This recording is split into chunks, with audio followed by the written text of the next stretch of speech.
I did all I could to control myself. Try me.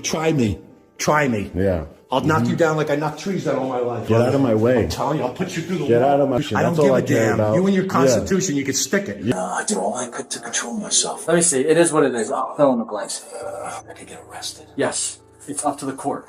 You got physical with somebody that, for the most part, you really had no reason to be physical with. I didn't want to go. I Because he wasn't was allowed filming. upstairs. I know, but for what? For what? He's filming. What is he doing? Why can't he go upstairs? It's a public building. It's City Hall, for Christ's sake. The video reveals that Sergeant in question is accused of coaching the suspect and providing false information regarding the submission of an arrest warrant. The exact nature of the coaching is not explicitly stated in the provided text.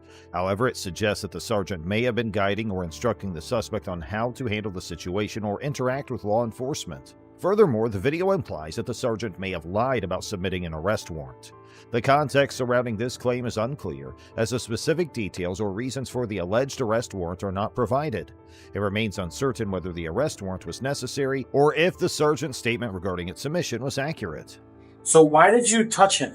He got right in my face. I didn't shut. I was, like one of these things. I mean, he's letting you think I formed him or something. But he Well, no, kept I saw the video. Yeah. You pushed him a couple times. So I just, kind of, but he wanted to go upstairs, and I wasn't going to let him. We're supposed to, I was telling your sergeant, I said, that Les and Dean, they were supposed to give me forms. They want a form. Tell him to... Someone needs to fill in for you. Put it on the desk. Yes, sir. Thank you very much. Yeah. I'll see you later because I gotta go to town. Okay. What time do they close tonight? You know? So we're open till 6:30 tonight. I'm gonna be closed now. So he kept getting in my face, and I didn't like it, to be honest with you. And I did all I could to control myself. I said, until we get these Why forms... did you even try and stop him from going upstairs? Because I was told last night, I spoke to Dean and I talked to Les. They're supposed to have forms. As we speak right now, I think they're supposed to get... He has to fill out a form before he starts rolling the tape. The police officer addressed the security guard, acknowledging their role in maintaining order within the building.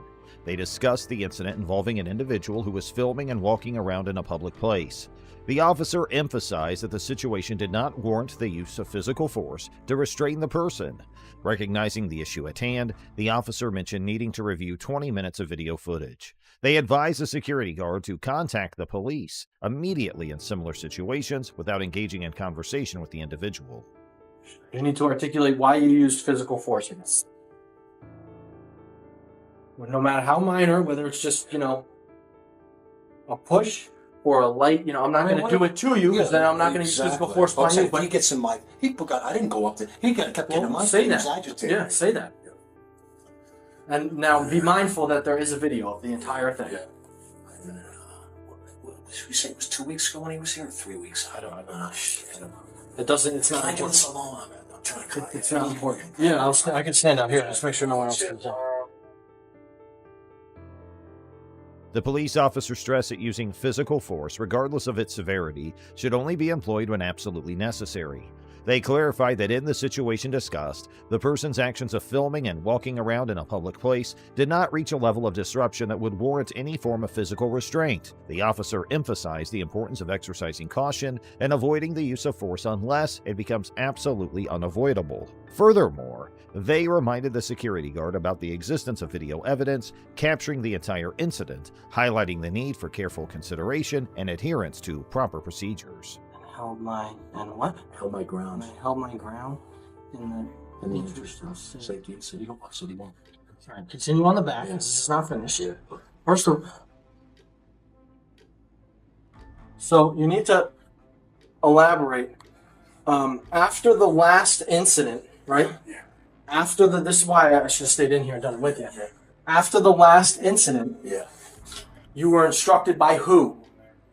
Names. Who told you that no one is allowed to film in here unless they fill out this card that was never provided This was to just you? told to Do you me see what I'm last saying? night. There's a big difference between you saying you're not allowed in here filming, leave, and then you getting in his way listen to me.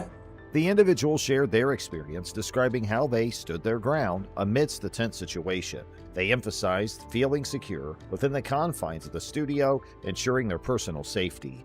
The conversation continued and they requested further elaboration. They referred to a previous incident, mentioning that they had received instructions from someone, whose name they wanted to know, regarding the prohibition of filming in the area unless a specific card was filled out.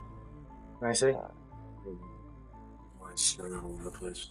I get it now how he refuses to take cards, and you know, it's like we're coming down a one-way street. 639-607.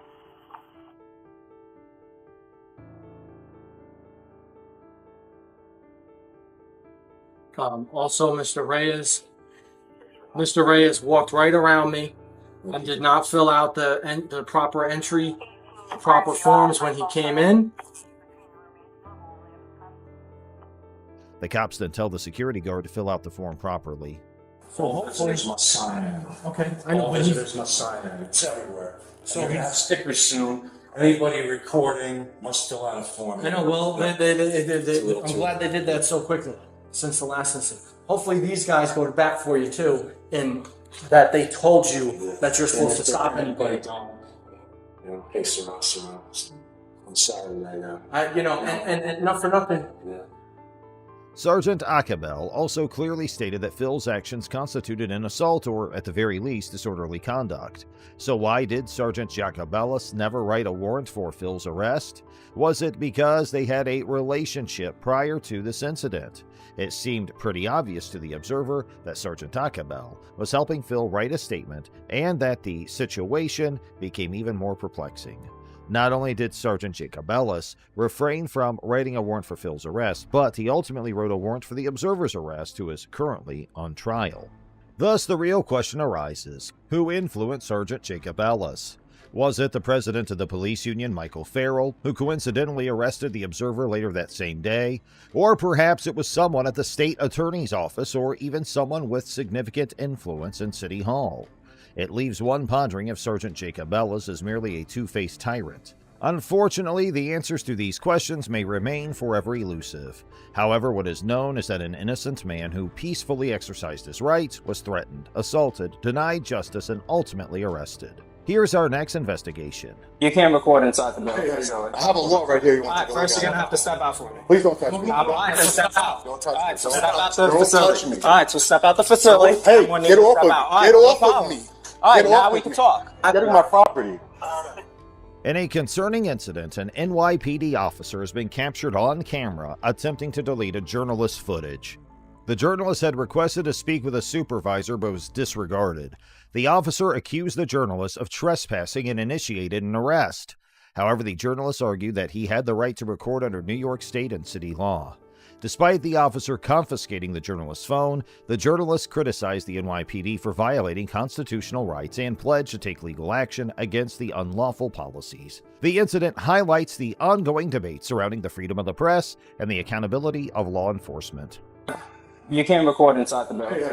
I'm going to ask you to step out. Can I I'm going to speak ask to you a to step out. supervisor? First, you're going to have to step I out. have a law right here. You All want right, to take a look first, you're going to at? have to step out for me. Please don't touch me. All right, so step out. Don't touch All me. right, so step out the Don't facility. touch me. All right, so step out the facility. Don't touch me. Sir, right now you're trespassing. Don't touch me. Right now you're trespassing. Hey, Everyone needs get to off step of me. out. All right, Get no off of problem. me. All right, Get now off we of can me. talk. Get now off we of can me. talk outside. Read the law that says I have the right we to can do talk it. outside. You're Now a we can law talk. enforcement officer. Read the law. It's All right, felony. you wanted to talk. We I'm can talk. going inside where I have the You're right not to going record. inside. I do. I have the right to record. All right, you're trespassing. I'm not. I asked you to Nope. leave, and you're refusing I'm to not leave. trespassing. Now you're I'm not. Now trespassing. you're not because you're outside. So No, let's I'm not talk. trespassing in a building that I pay All right, for so either. let's talk. The journalist seeks to speak to a supervisor, but his request is dismissed. Despite asserting his right to record based on New York State and city law, the officer accuses him of trespassing and attempts to arrest him. The journalist's effort to engage with a higher authority goes unanswered, raising concerns about transparency and accountability within the police force. The incident highlights the ongoing struggle to protect citizens' constitutional rights to record law enforcement activities and calls for further examination of policies that may impede such rights. You guys are out of Have a good control. day, man. Coming through those doors. If he grabs those, he's trespassing. He's right inside. You got cuffs? Look You got at the cuffs? law. Put your hands behind your back. Look at the law. Stop I'm not resisting. resisting. All right, so put your hands I'm behind not your back. resisting. All right, so I'm put not your hands resisting. behind your back. I'm not resisting. All right, good. I'm not resisting. All right. There you go. Read this law, by the way. What am I arrested for? Trespassing. I told you not to step into the police facility. I'm not resisting. No, I'm not gonna do that. I'll delete. I'll shut it off.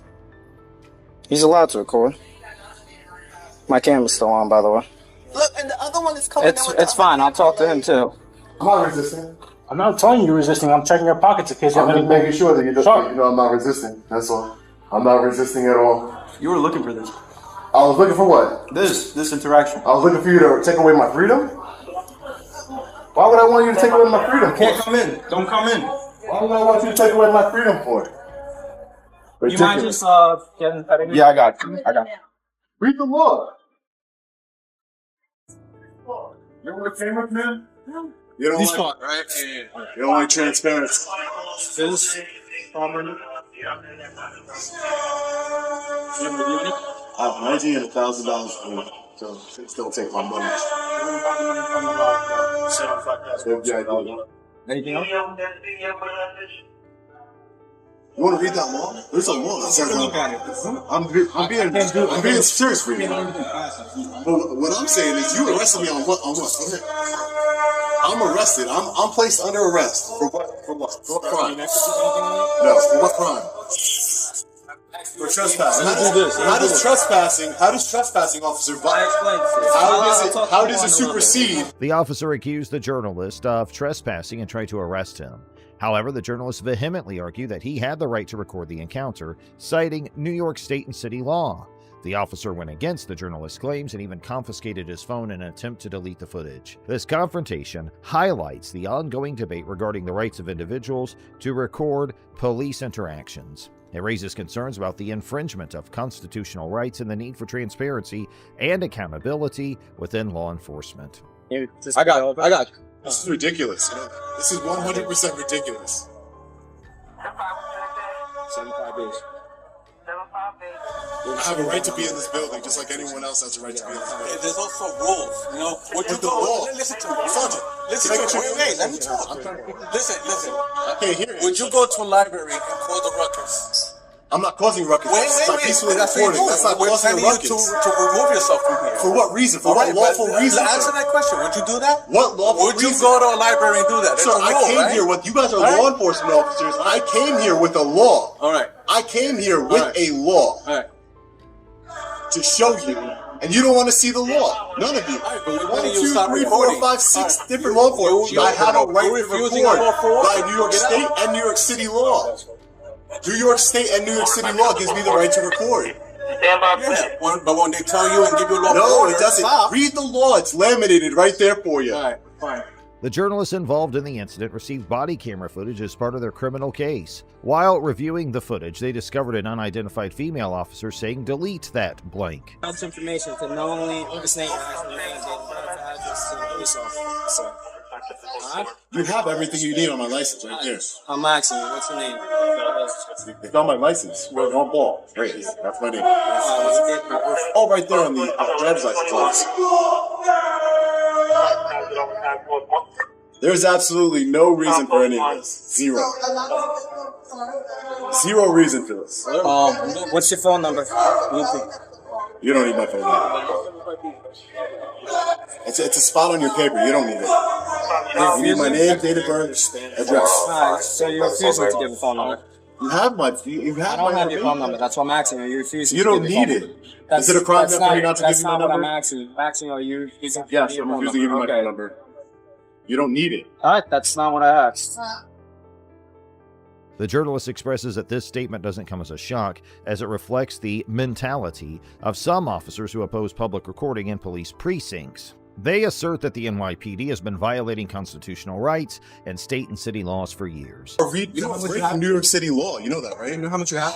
It's $1,000 in cash. Count in front of you again, all right? 1, 2, 3, 4, 5, 6, 7, 8, 9, 1,000. $1,000 in cash. Correct. All right, but So look at the law, Sergeant. Sergeant, look at the law. Sir, are you hurt or injured? How are you look at your law, sir? I don't know. I don't know if I'm injured. Do you need medical attention? No, I don't need. You said no already.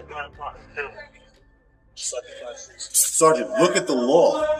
I'm trying to tell you that there is a law. Right, I don't need a what am I law being? I'm arrested for. Being arrested for trespassing. 11:20. I want you to look at the law because it's very important. You are a law enforcement officer, Sergeant. You should really look at the law. Determined to bring about change, the journalist pledges to use their power to abolish the unconstitutional and unlawful policy. They express gratitude for the support received and anticipate forthcoming federal and state lawsuits. We kick things off in Texas, where members of the Lufkin PD are handcuffing 33-year-old Tasha Faye Sponsler. After being put in the police cruiser, the handcuffed Sponsler manages to undo her seatbelt, and then, despite officers being near the vehicle, she pulls off a Vegas-level magic trick by, ta-da, wiggling her one hand out of her handcuffs. Sponsler remains calm, looks around, and makes sure the officers are adequately distracted before following up her previous trick with an even crazier encore.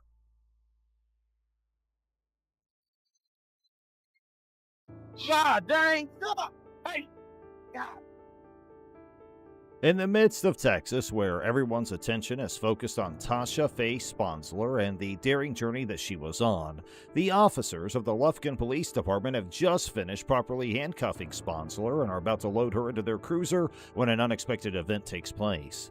Sponsler first removes her seatbelt, which displays a remarkable level of dexterity, and then she removes her hand from the handcuffs. She makes sure to check around carefully to make sure the police are sufficiently distracted, yet despite this, she has nerves of steel. Then Sponsler plans an encore that is utterly mind-boggling to everyone and would be well at home in Las Vegas. This promises to be an exhilarating journey into a world of bold pranks and unexpected turns, and Tasha Faye Sponsler is set to star as the lead character in this episode. Help!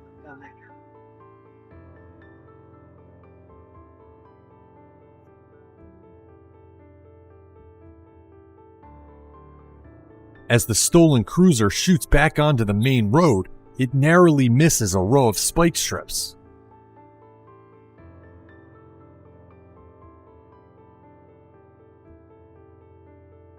But eventually, the chase comes to a dramatic end.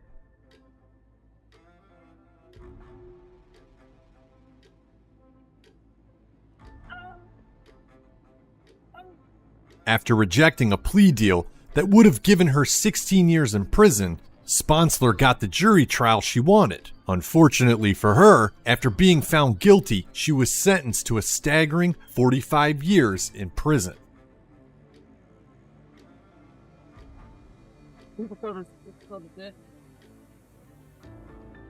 As the stolen cruiser drove back to the main road and narrowly skirted a series of spike strips, the officers who were after it launched into a frenzy of pursuit. The amount of stress that was being endured became increasingly severe with each passing second. The desperate circumstances that the fugitive was in caused her to make a choice that would have severe repercussions. Sponsler was offered a plea bargain that would have reduced the maximum term she faced to 16 years, but she chose to take her chances in a jury trial instead. Her run of good luck had finally come to an end. The judge came to the conclusion that she was responsible for the crime and then stunned everyone in the courtroom by imposing a sentence of 45 years in jail on her. After the spectacular chase was over, Sponsler was left with the sobering awareness that she still had a long and challenging road ahead. It's 1:15 p.m. at the Ready Mart in Spruce Grove, Edmonton. And this man, 28-year-old Richard Parasow, has just been caught trying to buy a can of soda with a stolen credit card. Police have been called in to arrest the man, but he's not going quietly. After throwing his girlfriend, Brittany Burke, more on her in a minute, onto the officer and tangling with the store's owner, creating an impromptu game of Twister, he breaks free. He takes off towards the back of the store with no shirt and no plan. As the officer takes aim with a taser, Parasow grabs a weapon of his own, a bag of salty snacks. Realizing he's outgunned, he drops to the ground. The officer shows restraint as Brittany Burke approaches near the Pringles. After telling her to stay back, the officer calls for backup And that's when Paracel makes at least his fourth terrible decision of the day and is pumped full of 50,000 volts. Meanwhile, with the entrance blocked by the owner, Brittany, the real star of this video, makes her move to the back of the store. Instead of trying the back door, she takes another, more daring route. After blowing absolutely any chance of anonymity right here, she crawls past the dusty Christmas decorations and heads for the ductwork and potential freedom. A seemingly good plan until it isn't.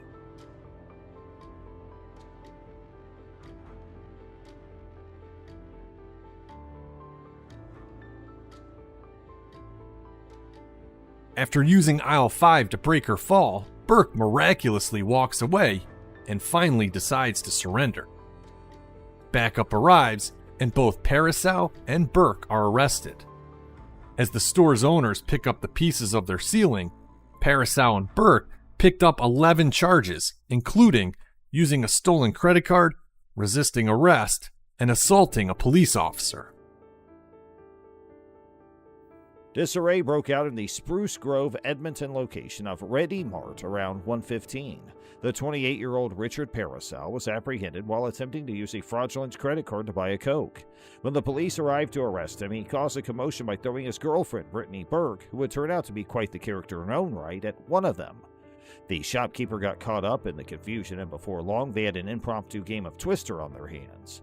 Paracel stripped off his shirt and made a hasty retreat to the store's rear. Paracel dodged the officer's taser by brandishing a bag of salty snacks.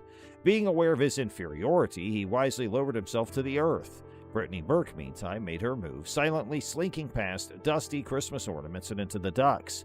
In aisle 5, her audacious plot to flee backfired as she smashed through a ceiling tile. When reinforcements arrived, Paracel and Burke were arrested and the store's owners were left to pick up the pieces. Paracel was hit with a whopping 11 offenses, including theft, assault, and resisting arrest. Taking a more straightforward approach is the alleged suspect caught on camera in this next video released by the NYPD. As she approaches the cashier at this Burger King in the Grand Concourse section of the Bronx, there seems to be nothing out of the ordinary about this customer until she dives across the counter and takes a stab at the open cash register, swiping $250. Going above and beyond the call of duty, additional staff step in.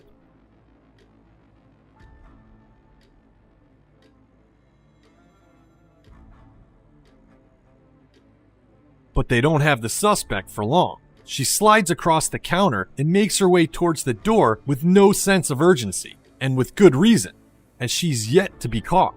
But for the staff of this Burger King, they get a moral victory for making sure the suspect walked out both hungry and empty-handed. When the officer from the New York Police Department approached the cashier at the Burger King located in the Grand Concourse neighborhood of the Bronx, it seemed as though the woman was merely another customer.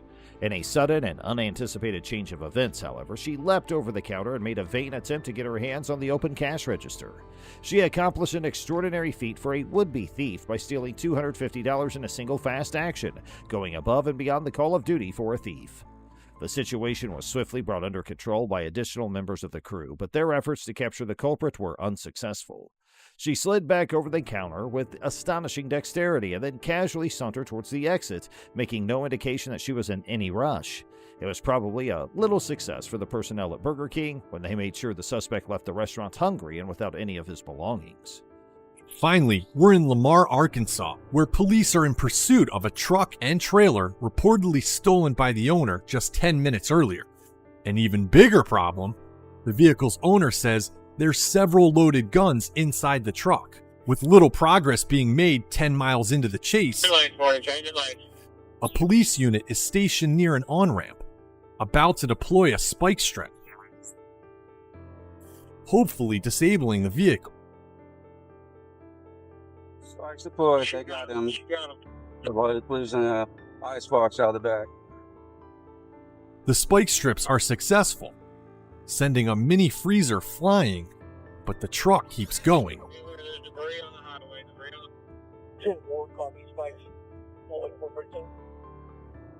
Looks like we got a front driver's side tire. 68 miles an hour. Westbound. Then, 2 miles further down the highway, He's on the rim. He's about to come to a stop here soon. Just before the Franklin. We're pulling over on the shoulder just before Franklin County. before the officer can get his car and park, the truck door swings open. It's the moment of truth for this pursuing officer. As the driver exits, they could be concealing a weapon, or not concealing anything at all. Get on the ground!